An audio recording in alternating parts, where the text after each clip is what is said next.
Hey, whereby retired comedian here, and today I'm going to be talking about my number one features of each of the brokerage accounts that I have right here.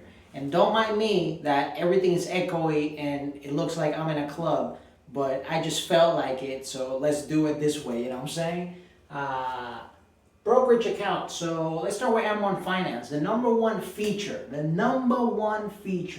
that I really enjoy about M1 Finance is honestly the auto invest. There's so many things that I like by M1 Finance, but in particular right now, how I'm living my life, I really like the auto invest feature because I can just go send money and it will literally distribute the money based on the pie, on the allocation, the asset allocation that I did, the percentages that I put each stock, ETF, REIT, whatever it is that I have in my particular portfolios.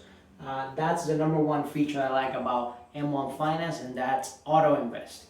Number two, Fidelity Invest. What I like about them, honestly, this is gonna sound stupid, but I really like the fact that they tell you when the market opens.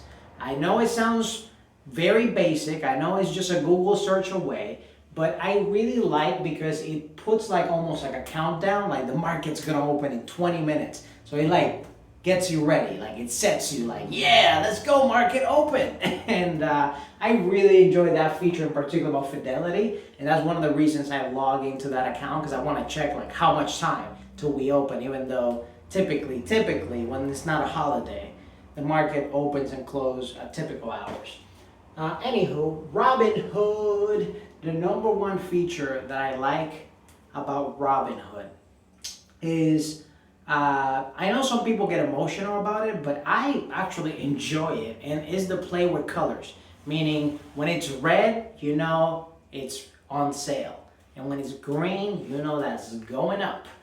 So I really like how they play with these features, that they show you like a red color and a green color to kind of demystify the stock, how it's been running up or running down, whether it's a bear market or a bull market. So yeah, I really like that. And then last but not least, Cash App. So Cash App, the number one feature that I really enjoy as well about Cash App, and this is gonna sound redundant as M1 Finance, and it's that auto invest feature, man. It's really easy for you to just send money and auto invest it. Don't get me wrong, Robinhood has that feature, Fidelity has that feature, but as far as like convenience and ease and the UI, like the user interface, how great it looks and everything, to me what takes the cake, M1 and Cash App with that particular feature of auto invest. And it's just me because of where I'm at with my life right now, that I just like, just auto investing away, me not thinking about it and still be contributing to my various portfolios. Anywho, what are your favorite features? What are some of the brokerages that you have that I might not mention? I don't know. Leave it in the comments below because I would really like to know. If you like this type of content that's all about finance, stock, managing your money better, and just living the retired lifestyle like a retired comedian, definitely subscribe and share with a friend or two that might need it more than you do. And I'll catch you on the next one. Take care. Have a wonderful rest of your day. We at the club. We at the club. We at the club.